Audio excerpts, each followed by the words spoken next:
Praise the lord, this is my life MS ಚಾನಲನ್ನು ನೋಡುತ್ತಿರುವ ನನ್ನೆಲ್ಲ ಆತ್ಮಿಕ ಸ್ನೇಹಿತರಿಗೆ ಹೃತ್ಪೂರ್ವಕವಾದ ವಂದನೆಗಳನ್ನು ಸಲ್ಲಿಸುತ್ತೇನೆ.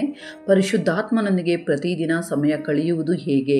ನೀವು ಪ್ರತಿದಿನ ಪರಿಶುದ್ಧಾತ್ಮನೊಂದಿಗೆ ಸಮಯ ಕಳೆಯಲು ಕಷ್ಟಪಡುತ್ತಿದ್ದೀರಾ? ಪ್ರತಿದಿನ ಪ್ರಾರ್ಥಿಸಬೇಕು ಎಂದುಕೊಳ್ಳುತ್ತೀರಾ, ಆದರೆ ಅದನ್ನು ಮಾಡಲು ಸಾಧ್ಯವಾಗುತ್ತಿಲ್ಲವೇ? ಎಷ್ಟು ಪ್ರಯತ್ನಿಸಿದರೂ ಅದು ನಿಮ್ಮಿಂದ ಆಗುತ್ತಿಲ್ಲವೆಂದು ಅನಿಸುತ್ತಿದೆಯೇ? ನೀವು ಆಯಾಸಗೊಂಡಿರಬಹುದು, ತುಂಬ ಕಾರ್ಯನಿರಂತರರಾಗಿರಬಹುದು, ಒತ್ತಡದಿಂದ ತುಂಬಿರಬಹುದು, ಪ್ರಾರ್ಥನೆಗೆ ಕುಳಿತಾಗ ಮನಸ್ಸು ಚಂಚಲವಾಗಿರಬಹುದು, ಒಂದು ದಿನ ಪ್ರಾರ್ಥಿಸಿ ಮತ್ತೊಂದು ದಿನ ಬಿಟ್ಟು ಬಿಡುತ್ತಿರಬಹುದು. ಆದರೆ ನಿರಾಶೆಗೊಳ್ಳಬೇಡಿ. ಪ್ರತಿದಿನ ಪರಿಶುದ್ಧಾತ್ಮನೊಂದಿಗೆ ಸಮಯ ಕಳೆಯುವ ಅಭ್ಯಾಸವನ್ನು ಹೇಗೆ ಬೆಳೆಸಿಕೊಳ್ಳಬಹುದು ಎಂಬುದನ್ನು ಈಗ ನೋಡೋಣ. ಮೊದಲನೆಯದು, ಮುಂಜಾನೆಯನ್ನು ಜಯಿಸಬೇಕಾದರೆ ರಾತ್ರಿ ಸಮಯವನ್ನು ಕ್ರಮಬದ್ಧಗೊಳಿಸಿ. ಅನೇಕರು ಬೆಳಗ್ಗೆ ಎದ್ದು ಯಾವುದೇ ಯೋಜನೆ ಇಲ್ಲದೆ ತಮ್ಮ ದಿನವನ್ನು ಆರಂಭಿಸುತ್ತಾರೆ. ದಿನ ಹೇಗೆ ಬಂದರೂ ಹಾಗೆಯೇ ಕಳೆಯುತ್ತಾರೆ. ಆದರೆ ನೀವು ನಿಮ್ಮ ಮುಂಜಾನೆಯನ್ನು ನಿಯಂತ್ರಿಸಲು ಸಾಧ್ಯವಾದರೆ ನಿಮ್ಮ ಇಡೀ ದಿನವನ್ನು ನಿಯಂತ್ರಿಸಲು ಸಾಧ್ಯವಾಗುತ್ತದೆ. ಇಬ್ರಿಯರಿಗೆ ಬರೆದ ಪತ್ರಿಕೆ 12ನೇ ಅಧ್ಯಾಯ 11ನೇ ವಾಕ್ಯ ಹೀಗೆ ಹೇಳುತ್ತದೆ: ಯಾವ ಶಿಕ್ಷೆಯಾದರೂ ತಾತ್ಕಾಲಿಕಕ್ಕೆ ಸಂತೋಷಕರವಾಗಿ ತೋರದೆ ದುಃಖಕರವಾಗಿ ತೋರುತ್ತದೆ, ಆದರೆ ಶಿಸ್ತಿನ ಅಭ್ಯಾಸವನ್ನು ಹೊಂದಿದವರು ಮುಂದೆ ಸಮಾಧಾನವುಳ್ಳ ನೀತಿಯ ಫಲವನ್ನು ಪಡೆಯುತ್ತಾರೆ. ಶಿಸ್ತು ಆರಂಭದಲ್ಲಿ ಕಷ್ಟಕರವಾಗಿರುತ್ತದೆ, ಆದರೆ ನಂತರ ಅದು ಅದ್ಭುತವಾದ ಫಲಗಳನ್ನು ನೀಡುತ್ತದೆ. ಅನೇಕರು ರಾತ್ರಿ ಹೊತ್ತು ಸಾಮಾಜಿಕ ಜಾಲತಾಣಗಳಲ್ಲಿ ಸ್ಕ್ರೋಲ್ ಮಾಡುತ್ತಾ, ವಿಡಿಯೋಗಳನ್ನು ನೋಡುತ್ತಾ, ಅನಗತ್ಯ ಕೆಲಸಗಳಲ್ಲಿ ಸಮಯ ಕಳೆಯುತ್ತಾ ತಡವಾಗಿ ನಿದ್ರಿಸುತ್ತಾರೆ. ಇನ್ನೊಂದು ವಿಡಿಯೋ ನೋಡಿ ಮಲಗೋಣ, ಇನ್ನೊಂದು ಎಪಿಸೋಡ್ ಮಾತ್ರ, ಇನ್ನೊಂದು ಸಂದೇಶ ಕಳುಹಿಸಿ ಮಲಗೋಣ ಎಂದುಕೊಳ್ಳುತ್ತಾ ರಾತ್ರಿ ಸಮಯವನ್ನು ವ್ಯರ್ಥ ಮಾಡುತ್ತಾರೆ. ಆದರೆ ನೀವು ಹೀಗೆ ಯೋಚಿಸಬೇಕು: ಈಗ ನನಗೆ ಅತ್ಯಗತ್ಯವಾದದ್ದು ಮನರಂಜನೆ ಅಲ್ಲ, ನಾಳೆ ದೇವರೊಂದಿಗೆ ಸಮಯ ಕಳೆಯಲು ಸಿದ್ಧರಾಗುವುದು. ಇದನ್ನು ಪ್ರಾಯೋಗಿಕವಾಗಿ ಹೇಗೆ ಮಾಡಬಹುದು? ರಾತ್ರಿಯಲ್ಲಿಯೇ ಮುಂದಿನ ದಿನದ ವೇಳಾಪಟ್ಟಿಯನ್ನು ಸಿದ್ಧಪಡಿಸಿ. ಯಾವಾಗ ಎದ್ದೇಳಬೇಕು, ಯಾವಾಗ ಪ್ರಾರ್ಥಿಸಬೇಕು, ಯಾವಾಗ ಬೈಬಲ್ ಓದಬೇಕು, ಯಾವಾಗ ಕೆಲಸ ಮಾಡಬೇಕು ಎಂಬುದನ್ನು ಮುಂಚಿತವಾಗಿಯೇ ಯೋಜಿಸಿ. ಬೆಳಗ್ಗೆ ಎದ್ದ ತಕ್ಷಣ ಇಂದು ಪ್ರಾರ್ಥನೆಗೆ ಸಮಯ ಸಿಗುತ್ತದೆಯೇ ಎಂದು ಯೋಚಿಸುವ ಅಗತ್ಯವಿರುವುದಿಲ್ಲ, ಏಕೆಂದರೆ ನೀವು ಈಗಾಗಲೇ ಆ ಸಮಯವನ್ನು ದೇವರಿಗೆ ಮೀಸಲಿಟ್ಟಿದ್ದೀರಿ. ಜ್ಞಾನೋಕ್ತಿಗಳು 21ನೇ ಅಧ್ಯಾಯ 5ನೇ ವಾಕ್ಯ ಹೀಗೆ ಹೇಳುತ್ತದೆ: ಶ್ರಮಶೀಲರಿಗೆ ತಮ್ಮ ಯತ್ನಗಳಿಂದ ಸಮೃದ್ಧಿ, ಆತುರ ಪಡುವವರಿಗೆಲ್ಲ ಕೊರತೆಯೇ. ಎಫೆಸದವರಿಗೆ ಬರೆದ ಪತ್ರಿಕೆ 5ನೇ ಅಧ್ಯಾಯ 15-17ನೇ ವಾಕ್ಯ ಹೀಗೆ ಹೇಳುತ್ತದೆ: ಆದ ಕಾರಣ ನೀವು ನಡೆದುಕೊಳ್ಳುವ ರೀತಿಯನ್ನು ಕುರಿತು ಚೆನ್ನಾಗಿ ನೋಡಿಕೊಳ್ಳಿರಿ, ಅಜ್ಞಾನಿಗಳಾಗಿರದೆ ಜ್ಞಾನವಂತರಾಗಿರಿ. ಈ ದಿನಗಳು ಕೆಡುಕಿನಿಂದ ಕೂಡಿದವುಗಳಾಗಿರುವುದರಿಂದ ಕಾಲವನ್ನು ಸದುಪಯೋಗಪಡಿಸಿಕೊಳ್ಳಿರಿ ಮತ್ತು ಬುದ್ಧಿಹೀನರಾಗಿ ನಡೆಯದೆ ಕರ್ತನ ಚಿತ್ತವೇನೆಂಬುದನ್ನು ತಿಳಿದುಕೊಳ್ಳಿರಿ. ಪ್ರಿಯರೇ, ನಿಮ್ಮ ಪ್ರಾರ್ಥನಾ ಜೀವನಕ್ಕೆ ನೀವೇ ಹೊಣೆಗಾರರು. ನಿಮ್ಮ ಉದ್ಯೋಗವನ್ನು ದೂಷಿಸಬೇಡಿ, ನಿಮ್ಮ ಓದನ್ನು ದೂಷಿಸಬೇಡಿ, ಮನೆಯ ಪರಿಸ್ಥಿತಿಗಳನ್ನು ದೂಷಿಸಬೇಡಿ. ದೇವರು ನಿಮಗೆ ಕೊಟ್ಟ ಸಮಯವನ್ನು ನೀವು ಹೇಗೆ ಬಳಸುತ್ತಿದ್ದೀರಿ ಎಂಬುದನ್ನು ಪರಿಶೀಲಿಸಿ. ರಾತ್ರಿಯನ್ನು ಸರಿಪಡಿಸಿದರೆ ಬೆಳಗ್ಗೆ ಸರಿಯಾಗುತ್ತದೆ, ಬೆಳಗ್ಗೆ ಸರಿಯಾದರೆ ಪ್ರಾರ್ಥನೆ ಜೀವನ ಬಲಗೊಳ್ಳುತ್ತದೆ. ಎರಡನೆಯದು, ತಪ್ಪು ಮಾಡಿದರೂ ಪ್ರಾರ್ಥನೆಯನ್ನು ನಿಲ್ಲಿಸಬೇಡಿ. ಅನೇಕರು ಹೀಗೆ ಯೋಚಿಸುತ್ತಾರೆ: ನಿನ್ನೆ ಪ್ರಾರ್ಥಿಸಲಿಲ್ಲ, ಒಂದು ವಾರದಿಂದ ಬೈಬಲ್ ಓದಲಿಲ್ಲ, ನಾನು ಪಾಪದಲ್ಲಿ ಬಿದ್ದಿದ್ದೇನೆ. ಆದುದರಿಂದ ಅವರು ದೇವರ ಬಳಿಗೆ ಬರಲು ನಾಚಿಕೆ ಪಡುತ್ತಾರೆ. ಆದರೆ ಇದು ಶತ್ರುವಿನ ಬಲೆ. 1 ಯೋಹಾನನು ಬರೆದ ಪತ್ರಿಕೆ 1ನೇ ಅಧ್ಯಾಯ 9ನೇ ವಾಕ್ಯ ಹೀಗೆ ಹೇಳುತ್ತದೆ: ನಾವು ನಮ್ಮ ಪಾಪಗಳನ್ನು ಒಪ್ಪಿಕೊಂಡು ಅರಿಕೆ ಮಾಡಿದರೆ ಆತನು ನಂಬಿಗಸ್ತನು ನೀತಿವಂತನೂ ಆಗಿರುವುದರಿಂದ ನಮ್ಮ ಪಾಪಗಳನ್ನು ಕ್ಷಮಿಸಿ ಸಕಲ ಅನೀತಿಯಿಂದ ನಮ್ಮನ್ನು ಶುದ್ಧಿ ಮಾಡುವನು. ನೀವು ಪ್ರಾರ್ಥನೆಯನ್ನು ಬಿಟ್ಟಿದ್ದೀರಾ? ಹಾಗಾದರೆ ಮೊದಲು ಮಾಡಬೇಕಾದದ್ದು ಪ್ರಾರ್ಥನೆ ಪ್ರಾರಂಭಿಸಿ. ಬೈಬಲ್ ಓದಿಲ್ಲವೇ? ಹಾಗಾದರೆ ತಕ್ಷಣವೇ ಬೈಬಲ್ ತೆರೆಯಿರಿ. ಪಾಪದಲ್ಲಿ ಬಿದ್ದಿದ್ದೀರಾ? ಹಾಗಾದರೆ ಕೂಡಲೇ ದೇವರ ಸನ್ನಿಧಿಗೆ ಬನ್ನಿ. ಪಾಪ ಮಾಡಿದ ನಂತರ ದೇವರಿಂದ ಓಡಿ ಹೋಗುವುದು ಅಲ್ಲ, ದೇವರ ಕಡೆಗೆ ಓಡಿ ಬರಲು ಕಲಿಯಿರಿ. ಇಬ್ರಿಯರಿಗೆ ಬರೆದ ಪತ್ರಿಕೆ 10ನೇ ಅಧ್ಯಾಯ 19-22ನೇ ವಾಕ್ಯದ ಪ್ರಕಾರ ಯೇಸು ಕ್ರಿಸ್ತನ ರಕ್ತದ ಮೂಲಕ ನಮಗೆ ದೇವರ ಸನ್ನಿಧಿಗೆ ಧೈರ್ಯದಿಂದ ಪ್ರವೇಶಿಸುವ ಅವಕಾಶ ದೊರೆತಿದೆ. ಇದು ನಮ್ಮ ಪರಿಪೂರ್ಣತೆಯಿಂದಲ್ಲ, ಯೇಸು ಕ್ರಿಸ್ತನು ಪೂರ್ಣಗೊಳಿಸಿದ ಕಾರ್ಯದ ಫಲವಾಗಿದೆ. ಆದುದರಿಂದ ನೀವು ಹೀಗೆ ಹೇಳಬೇಡಿ: ನಾನು ಒಳ್ಳೆಯವನಲ್ಲ, ದೇವರು ನನ್ನ ಪ್ರಾರ್ಥನೆಯನ್ನು ಕೇಳುವುದಿಲ್ಲ, ನಾನು ವಿಫಲನಾಗಿದ್ದೇನೆ. ದೇವರು ನಿಮ್ಮನ್ನು ನಿಮ್ಮ ಕಾರ್ಯಗಳ ಆಧಾರದ ಮೇಲೆ ನೋಡುವುದಿಲ್ಲ, ಕ್ರಿಸ್ತನಲ್ಲಿ ನಿಮ್ಮನ್ನು ನೋಡುತ್ತಾರೆ. ಆದುದರಿಂದ ಯಾವಾಗ ಬೇಕಾದರೂ ಧೈರ್ಯದಿಂದ ಆತನ ಸನ್ನಿಧಿಗೆ ಬರಬಹುದು. ಒಂದು ಪ್ರಮುಖ ಸತ್ಯವನ್ನು ನೆನಪಿಡಿ: ನೀವು ತಪ್ಪು ಮಾಡಿದಾಗ ದೇವರಿಂದ ದೂರವಾಗಬೇಡಿ. ನೀವು ಬಲಹೀನರಾಗುವಾಗ ದೇವರ ಕಡೆಗೆ ಓಡಿ ಬನ್ನಿ, ಏಕೆಂದರೆ ನಿಮ್ಮ ಬಲಹೀನತೆಯನ್ನು ಜಯಿಸುವ ಶಕ್ತಿ ಪ್ರಾರ್ಥನೆಯಲ್ಲಿದೆ. ಬೈಬಲ್ ನಿಮ್ಮ ಜೀವನವನ್ನು ಬದಲಾಯಿಸುವ ಆಯುಧವಾಗಿದೆ. ಪರಿಶುದ್ಧಾತ್ಮನೊಂದಿಗೆ ಕಳೆಯುವ ಸಮಯವೇ ನಿಮ್ಮ ಆತ್ಮವನ್ನು ಬಲಪಡಿಸುತ್ತದೆ. ಪ್ರಾರ್ಥನೆಯನ್ನು ಬಿಟ್ಟವನು ಜಯವನ್ನು ಸಾಧಿಸಲು ಸಾಧ್ಯವಿಲ್ಲ, ಆದರೆ ಬಿದ್ದರೂ ಮತ್ತೆ ಎದ್ದು ಪ್ರಾರ್ಥಿಸುವವನು ದೇವರ ಕೃಪೆಯಲ್ಲಿ ಬೆಳೆಯುತ್ತಾನೆ. ಮೂರನೆಯದು, ದೇವರು ನಿಮ್ಮ ಪ್ರಾರ್ಥನೆಯನ್ನು ಕೇಳುತ್ತಿದ್ದಾರೆ ಎಂದು ನಂಬಿರಿ. ಒಮ್ಮೆ ಕಲ್ಪಿಸಿಕೊಳ್ಳಿ, ನೀವು ನಿಮ್ಮ ಸ್ನೇಹಿತನೊಂದಿಗೆ ಮಾತನಾಡಲು ಪ್ರಯತ್ನಿಸುತ್ತೀರಿ, ಆದರೆ ಅವನು ನಿಮ್ಮ ಮಾತುಗಳಿಗೆ ಯಾವುದೇ ಪ್ರತಿಕ್ರಿಯೆ ನೀಡುತ್ತಿಲ್ಲ. ನೀವು ಕರೆ ಮಾಡುತ್ತೀರಿ, ಸಂದೇಶ ಕಳಿಸುತ್ತೀರಿ, ಮಾತನಾಡಲು ಪ್ರಯತ್ನಿಸುತ್ತೀರಿ, ಆದರೆ ಅವನು ನಿಮ್ಮನ್ನು ಗಮನಿಸುತ್ತಿಲ್ಲ. ಅಂತಹ ಸಂಬಂಧದಲ್ಲಿ ಇರಲು ಯಾರು ಬಯಸುತ್ತಾರೆ? ಅದೇ ರೀತಿಯಲ್ಲಿ ಅನೇಕರು ಪ್ರಾರ್ಥನೆಯ ವಿಷಯದಲ್ಲಿಯೂ ಹೀಗೆ ಯೋಚಿಸುತ್ತಾರೆ. ದೇವರು ನನ್ನನ್ನು ಕೇಳುತ್ತಿಲ್ಲವೋ? ನನ್ನ ಪ್ರಾರ್ಥನೆಗಳಿಗೆ ಮೌಲ್ಯವಿಲ್ಲವೋ? ನಾನು ಇನ್ನೂ ಹೆಚ್ಚು ಪ್ರಾರ್ಥಿಸಿದರೆ ಮಾತ್ರ ದೇವರು ನನ್ನ ಕಡೆ ನೋಡುವನೋ? ಇದು ತಪ್ಪಾದ ಚಿಂತನೆ. ಪ್ರಾರ್ಥನೆ ಎಂದರೆ ದೇವರ ಗಮನವನ್ನು ಸೆಳೆಯುವ ಪ್ರಯತ್ನವಲ್ಲ. ಪ್ರಾರ್ಥನೆ ಎಂದರೆ ಈಗಾಗಲೇ ನಿಮ್ಮ ಮೇಲಿರುವ ದೇವರ ಪ್ರೀತಿಯನ್ನು ಅನುಭವಿಸುವ ಅವಕಾಶ. 1 ಯೋಹಾನನು ಬರೆದ ಪತ್ರಿಕೆ 5ನೇ ಅಧ್ಯಾಯ 14-15 ವಾಕ್ಯ ಹೀಗೆ ಹೇಳುತ್ತದೆ: ನಾವು ದೇವರ ಚಿತ್ತಾನುಸಾರವಾಗಿ ಏನಾದರೂ ಬೇಡಿಕೊಂಡರೆ ಆತನು ನಮ್ಮ ವಿಜ್ಞಾಪನೆಯನ್ನು ಕೇಳುತ್ತಾನೆಂಬ ಭರವಸೆಯೂ ಆತನಲ್ಲಿ ನಮಗುಂಟು. ನೀವು ಪ್ರಾರ್ಥನೆಯನ್ನು ಆರಂಭಿಸಿದ ಕ್ಷಣದಲ್ಲೇ ದೇವರು ಕೇಳುತ್ತಿದ್ದಾರೆ. ನೀವು ಪರಿಶುದ್ಧಾತ್ಮನೇ ನನ್ನೊಂದಿಗೆ ಮಾತನಾಡು ಎಂದು ಹೇಳಿದ ಕ್ಷಣದಲ್ಲೇ ಆತನು ನಿಮ್ಮ ಬಳಿಯಲ್ಲಿದ್ದಾರೆ. ಆತನ ಗಮನವನ್ನು ನೀವು ಗಳಿಸಬೇಕಾಗಿಲ್ಲ. ನೀವು ಆತನ ಮಗ ಅಥವಾ ಮಗಳಾಗಿರುವುದರಿಂದಲೇ ಆತನು ನಿಮ್ಮ ಮಾತುಗಳನ್ನು ಕೇಳುತ್ತಾರೆ. ಯೋಹಾನನು ಬರೆದ ಸುವಾರ್ತೆ 11ನೇ ಅಧ್ಯಾಯ 41-42 ವಾಕ್ಯದಲ್ಲಿ ಲಾಜರನನ್ನು ಎಬ್ಬಿಸುವ ಮೊದಲು ಯೇಸು ಹೀಗೆ ಹೇಳಿದರು: ತಂದೆಯೇ, ನೀನು ನನ್ನ ಮಾತನ್ನು ಆಲಿಸಿದ್ದಕ್ಕಾಗಿ ನಿನಗೆ ಕೃತಜ್ಞತೆ ಸಲ್ಲಿಸುತ್ತೇನೆ. ನೀನು ಯಾವಾಗಲೂ ನನ್ನ ಮಾತನ್ನು ಆಲಿಸುತ್ತೀ ಎಂದು ನನಗೆ ತಿಳಿದಿದೆ. ಎಂತಹ ಅದ್ಭುತವಾದ ನಂಬಿಕೆ! ಯೇಸು ಪ್ರಾರ್ಥನೆ ಆರಂಭಿಸುವ ಮೊದಲೇ ತಂದೆಯು ತನ್ನ ಮಾತನ್ನು ಕೇಳುತ್ತಿದ್ದಾರೆ ಎಂಬುದನ್ನು ತಿಳಿದಿದ್ದರು. ನಾವು ಅದೇ ಧೈರ್ಯ ಮತ್ತು ನಂಬಿಕೆಯೊಂದಿಗೆ ಪ್ರಾರ್ಥಿಸಬೇಕು. 4ನೆಯದು, ಸಣ್ಣ ಆರಂಭಗಳನ್ನು ತಿರಸ್ಕರಿಸಬೇಡಿ. ಅನೇಕರು ಹೀಗೆ ಹೇಳುತ್ತಾರೆ: ನಾನು ದಿನಕ್ಕೆ 2 ಗಂಟೆ ಪ್ರಾರ್ಥಿಸಲು ಸಾಧ್ಯವಿಲ್ಲ, ನಾನು ಬೈಬಲ್ನ ಅನೇಕ ಅಧ್ಯಾಯಗಳು ಓದಲು ಸಾಧ್ಯವಿಲ್ಲ. ಆದುದರಿಂದ ಅವರು ಆರಂಭವೇ ಮಾಡುವುದಿಲ್ಲ. ಆದರೆ ಒಂದು ದೊಡ್ಡ ಮರ ಕೂಡ ಸಣ್ಣ ಬೀಜದಿಂದಲೇ ಆರಂಭವಾಗುತ್ತದೆ.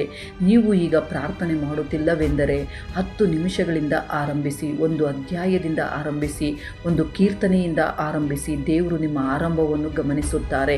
ಗಲಾತ್ಯದವರಿಗೆ ಬರೆದ ಪತ್ರಿಕೆ 6ನೇ ಅಧ್ಯಾಯ 9ನೇ ವಾಕ್ಯ ಹೀಗೆ ಹೇಳುತ್ತದೆ: ಒಳ್ಳೆಯದನ್ನು ಮಾಡುವುದರಲ್ಲಿ ಬೇಸರಗೊಳ್ಳದೆ ಇರೋಣ, ಏಕೆಂದರೆ ಮನಗುಂದದಿದ್ದರೆ ತಕ್ಕ ಸಮಯದಲ್ಲಿ ಬೆಳೆಯನ್ನು ಕೊಯ್ಯುವೆವು. ಪ್ರತಿದಿನ 10 ನಿಮಿಷ ಪ್ರಾರ್ಥಿಸಿ, 1 ಅಧ್ಯಾಯ ಓದಿ, 1 ವಾಕ್ಯವನ್ನು ಧ್ಯಾನಿಸಿ. ಕೆಲವು ವಾರಗಳ ನಂತರ 15 ನಿಮಿಷ ಪ್ರಾರ್ಥಿಸಿ, 2 ಅಧ್ಯಾಯಗಳನ್ನು ಓದಿ. ಕೆಲವು ತಿಂಗಳ ನಂತರ 30 ನಿಮಿಷ ಪ್ರಾರ್ಥಿಸಿ. ದೇವರ ವಾಕ್ಯದಲ್ಲಿ ಇನ್ನಷ್ಟು ಆಳವಾಗಿ ಬೆಳೆಯಿರಿ. ಹೀಗೆ ಪರಿಶುದ್ಧಾತ್ಮನು ನಿಮ್ಮನ್ನು ಒಂದೊಂದು ಮೆಟ್ಟಿಲಾಗಿ ಮೇಲಕ್ಕೆ ನಡೆಸುತ್ತಾರೆ. ಮತ್ತಾಯನು ಬರೆದ ಸುವಾರ್ತೆ 13ನೇ ಅಧ್ಯಾಯ 31-32 ವಾಕ್ಯದಲ್ಲಿ ಯೇಸು ಹೀಗೆ ಹೇಳಿದರು: ಪರಲೋಕ ರಾಜ್ಯವು ಸಾಸಿವೆ ಬೀಜದಂತಿದೆ. ಅದು ತುಂಬ ಚಿಕ್ಕದಾದರೂ ಬೆಳೆದು ದೊಡ್ಡ ಮರವಾಗುತ್ತದೆ. ಅದೇ ರೀತಿಯಲ್ಲಿ ಸಣ್ಣ ಪ್ರಾರ್ಥನೆ ಒಂದು ಮಹಾನ್ ಪ್ರಾರ್ಥನಾ ಜೀವನವಾಗಿ ಬೆಳೆಯುತ್ತದೆ. ಸಣ್ಣ ವಿಧೇಯತೆ ದೊಡ್ಡ ಆತ್ಮಿಕ ಪರಿಪಕ್ವತೆಯಾಗಿ ರೂಪುಗೊಳ್ಳುತ್ತದೆ. ಸಣ್ಣ ಆರಂಭವು ದೊಡ್ಡ ಫಲಿತಾಂಶವನ್ನು ಉಂಟು ಮಾಡುತ್ತದೆ. ನೆನಪಿಡಿ, ನಿಮ್ಮ ಪ್ರಾರ್ಥನಾ ಜೀವನವನ್ನು ಇತರರೊಂದಿಗೆ ಹೋಲಿಸಬೇಡಿ. ಅವರು ದಿನಕ್ಕೆ 5 ಗಂಟೆ ಪ್ರಾರ್ಥಿಸುತ್ತಾರೆ, ಅವರು ವರ್ಷಕ್ಕೆ ಅನೇಕ ಬೈಬಲ್ ಪುಸ್ತಕಗಳು ಓದುತ್ತಾರೆ. ಹೀಗೆ ಹೋಲಿಕೆ ಮಾಡಿಕೊಳ್ಳಬೇಡಿ. ದೇವರು ನಿಮ್ಮ ಪ್ರಯಾಣವನ್ನು ಇತರರೊಂದಿಗೆ ಹೋಲಿಸುವುದಿಲ್ಲ, ನಿಮ್ಮನ್ನು ನಿಮ್ಮ ಇಂದಿನ ಸ್ಥಿತಿಯೊಂದಿಗೆ ಹೋಲಿಸುತ್ತಾರೆ. ನಿನ್ನೆಗಿಂತ ಇಂದು ನೀವು ದೇವರಿಗೆ ಹೆಚ್ಚು ಹತ್ತಿರವಾಗಿದ್ದರೆ ಅದೇ ನಿಜವಾದ ಜಯ. 5ನೆಯದು, ಅನಗತ್ಯವಾದ ಗಮನ ಚಲಿಸುವ ಆ ವಿಷಯಗಳಿಗೆ ಬೇಡ ಎಂದು ಹೇಳಿ. ನಮ್ಮ ತಲೆಮಾರು ಎದುರಿಸುತ್ತಿರುವ ದೊಡ್ಡ ಸಮಸ್ಯೆಗಳಲ್ಲಿ ಒಂದು, ನಾನು ಏನಾದರೂ ಕಳೆದುಕೊಳ್ಳುತ್ತಿದ್ದೇನೆಯೇ ಎಂಬ ಭಯ. ಯಾರೇನು ಪೋಸ್ಟ್ ಮಾಡಿದ್ದಾರೆ, ಯಾರೇನು ಮಾತನಾಡುತ್ತಿದ್ದಾರೆ, ಯಾವ ವಿಡಿಯೋ ವೈರಲ್ ಆಗುತ್ತಿದೆ, ಯಾವ ಹೊಸ ಸುದ್ದಿ ಬಂದಿದೆ, ಹೀಗೆ ನಮ್ಮ ಗಮನ ನಿರಂತರವಾಗಿ ಚದರಿ ಹೋಗುತ್ತದೆ. ಒಂದು ನೋಟಿಫಿಕೇಶನ್, ಒಂದು ಸಂದೇಶ, ಒಂದು ರೀಲ್, ಒಂದು ವಿಡಿಯೋ, ಹೀಗೆ ದೇವರೊಂದಿಗೆ ಕಳೆಯಬೇಕಾದ ಸಮಯ ನಿಧಾನವಾಗಿ ಕಳವಾಗುತ್ತದೆ. ಲೂಕನು ಬರೆದ ಸುವಾರ್ತೆ 10ನೇ ಅಧ್ಯಾಯ 41-42 ವಾಕ್ಯದಲ್ಲಿ ಮಾರ್ತಳ ಬಗ್ಗೆ ಯೇಸು ಹೀಗೆ ಹೇಳಿದರು: ಆದರೆ ಕರ್ತನು ಆಕೆಗೆ, ಮಾರ್ತಳೆ, ಮಾರ್ತಳೆ, ನೀನು ಅನೇಕ ವಿಷಯಗಳಿಗಾಗಿ ಚಿಂತನೆಯಲ್ಲಿಯೂ ಗಡಿಬಿಡಿಯಲ್ಲಿಯೂ ಸಿಕ್ಕಿಕೊಂಡಿದ್ದಿ. ಆದರೆ ಅಗತ್ಯವಾದುದು ಒಂದೇ, ಮರಿಯಳು ಆ ಉತ್ತಮ ಭಾಗವನ್ನು ಆರಿಸಿಕೊಂಡಿದ್ದಾಳೆ, ಅದು ಆಕೆಯಿಂದ ತೆಗೆಯಲ್ಪಡುವುದಿಲ್ಲ ಎಂದು ಉತ್ತರ ಕೊಟ್ಟರು. ಮಾರ್ತಳು ಸೇವೆಯಲ್ಲಿ ನಿರಂತರಳಾಗಿದ್ದಳು, ಆದರೆ ಮರಿಯಳು ಯೇಸುವಿನ ಸನ್ನಿಧಿಯನ್ನು ಆರಿಸಿಕೊಂಡಳು. ಇಂದಿಗೂ ಪರಿಶುದ್ಧಾತ್ಮನು ನಮ್ಮನ್ನು ಕೇಳುತ್ತಿದ್ದಾರೆ: ನೀನು ನನ್ನ ಸನ್ನಿಧಿಯನ್ನು ಆರಿಸಿಕೊಳ್ಳುವಿಯೋ ಅಥವಾ ಲೋಕದ ಗದ್ದಲವನ್ನು ಆರಿಸಿಕೊಳ್ಳುವೆಯೋ? ಗಮನ ಚಲಿಸುವ ವಿಷಯಗಳನ್ನು ಜಯಿಸಲು ಕೆಲವು ಪ್ರಾಯೋಗಿಕ ಸಲಹೆಗಳು. ಮೊದಲನೇ ಸಲಹೆ, ಪ್ರಾರ್ಥನೆಯ ಸಮಯದಲ್ಲಿ ಫೋನನ್ನು ದೂರವಿಡಿ. ಪ್ರಾರ್ಥನೆ ಆರಂಭಿಸಿದ ತಕ್ಷಣ ಫೋನ್ ಕೈಯಲ್ಲಿದ್ದರೆ ಮನಸ್ಸು ಚಂಚಲವಾಗುತ್ತದೆ. ಸಾಧ್ಯವಾದರೆ ಫೋನನ್ನು ಸೈಲೆಂಟ್ ಮೋಡ್ನಲ್ಲಿ ಇಡಿ. ಇಂಟರ್ನೆಟ್ಟನ್ನು ಆಫ್ ಮಾಡಿ ಅಥವಾ ಫೋನನ್ನು ಮತ್ತೊಂದು ಕೋಣೆಯಲ್ಲಿ ಇಡಿ. ನೀವು ಪರಿಶುದ್ಧಾತ್ಮನೊಂದಿಗೆ ಸಮಯ ಕಳೆಯುತ್ತಿರುವಾಗ ಲೋಕವು ಸ್ವಲ್ಪ ಸಮಯ ಕಾಯಬಹುದು.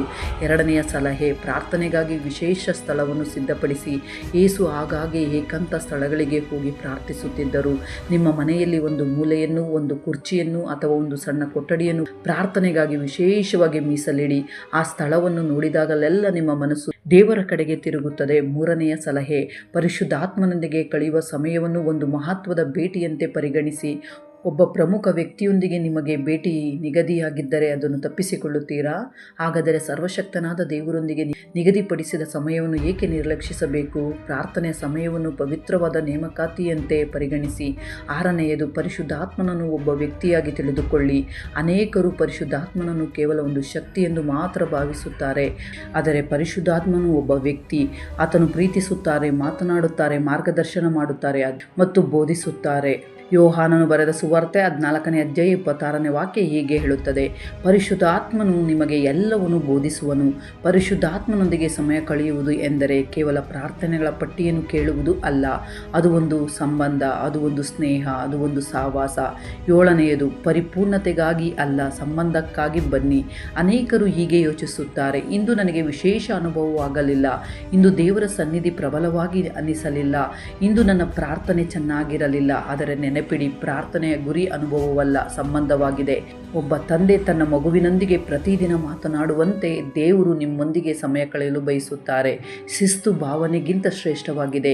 ಕೆಲವು ದಿನಗಳಲ್ಲಿ ದೇವರ ಸನ್ನಿಧಿ ಪ್ರಬಲವಾಗಿ ಅನುಭವವಾಗಬಹುದು, ಕೆಲವು ದಿನಗಳಲ್ಲಿ ಒಣತನದ ಅನುಭವವಾಗಬಹುದು. ಆದರೆ ಎರಡು ಸಂದರ್ಭಗಳಲ್ಲಿ ಪ್ರಾರ್ಥಿಸಿ, ಏಕೆಂದರೆ ಆತ್ಮಿಕ ಪರಿಪಕ್ವತೆ ಭಾವನೆಗಳ ಮೇಲೆ ಅಲ್ಲ, ನಂಬಿಕೆಯ ಮೇಲೆ ನಿಮಿತ್ತವಾಗಿರುತ್ತದೆ. 2 ಕೊರಿಂಥದವರಿಗೆ ಬರೆದ ಪತ್ರಿಕೆ 5ನೇ ಅಧ್ಯಾಯ 7ನೇ ವಾಕ್ಯ ಹೀಗೆ ಹೇಳುತ್ತದೆ, ನಾವು ನೋಡುತ್ತಾ ನಡೆಯದೆ ನಂಬುವವರಾಗಿಯೇ ನಡೆಯುತ್ತೇವೆ.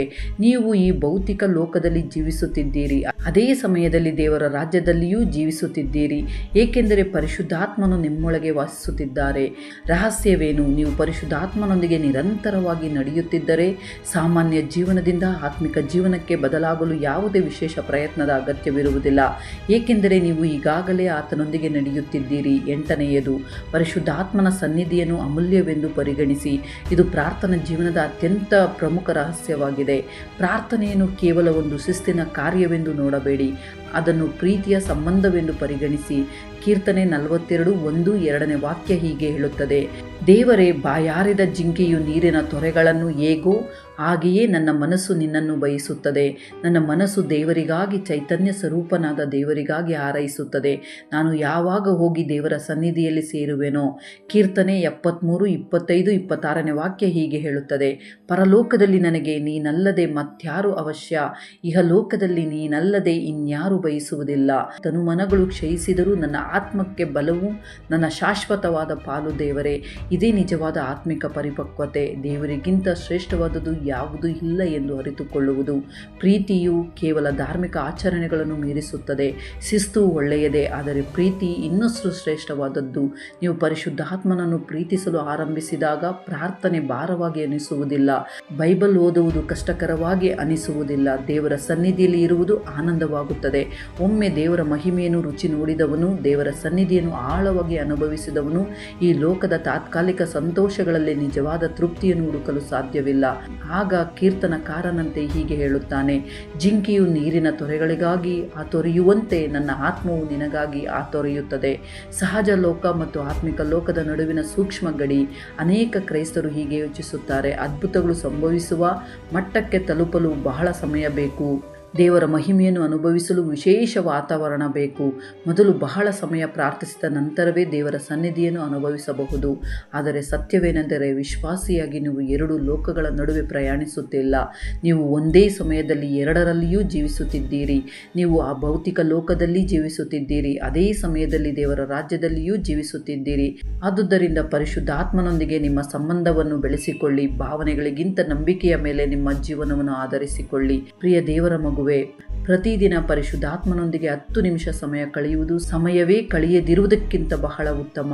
ಸಣ್ಣ ಆರಂಭಗಳು ಒಂದು ದಿನ ಮಹಾನ್ ಪ್ರಾರ್ಥನಾ ಜೀವನವಾಗಿ ಬೆಳೆಯುತ್ತವೆ. ಪರಿಶುದ್ಧಾತ್ಮನೊಂದಿಗೆ ಸಹವಾಸ ಮಾಡುವುದು ಒಂದು ಹೊಣೆಗಾರಿಕೆ ಅಲ್ಲ, ಅದು ದೇವರು ಕೊಟ್ಟಿರುವ ಮಹತ್ತರವಾದ ವಿಶೇಷ ಅಧಿಕಾರ. ಆತನು ನಿಮಗಾಗಿ ಕಾಯುತ್ತಿದ್ದಾರೆ. ಹಿಂದೆ ಆರಂಭಿಸಿ. ಪರಿಶುದ್ಧಾತ್ಮನೊಂದಿಗೆ ಪ್ರತಿದಿನ ಸಮಯ ಕಳೆಯುವ ವ್ಯಕ್ತಿಯು ತನ್ನ ಜೀವನದ ಪ್ರತಿಯೊಂದು ಹೋರಾಟದಲ್ಲೂ ಜಯಶಾಲಿಯಾಗಬಲ್ಲನು. ಪ್ರಾರ್ಥನೆ. ಪ್ರಿಯ ಪರಲೋಕದ ತಂದೆಯೇ, ನಿನ್ನನ್ನು ಇನ್ನಷ್ಟು ತಿಳಿದುಕೊಳ್ಳಲು ಬಯಸುವ ಪ್ರತಿಯೊಬ್ಬರನ್ನು ನಿನ್ನ ಕೈಗಳಲ್ಲಿ ಒಪ್ಪಿಸುತ್ತೇನೆ. ಅವರಿಗೆ ಪ್ರಾರ್ಥನೆಯಲ್ಲಿ ಸ್ಥಿರತೆಯನ್ನು ಅನುಗ್ರಹಿಸು. ನಿನ್ನ ವಾಕ್ಯದಲ್ಲಿ ದೃಢವಾಗಿ ನಿಲ್ಲುವ ಕೃಪೆಯನ್ನು ಕೊಡು.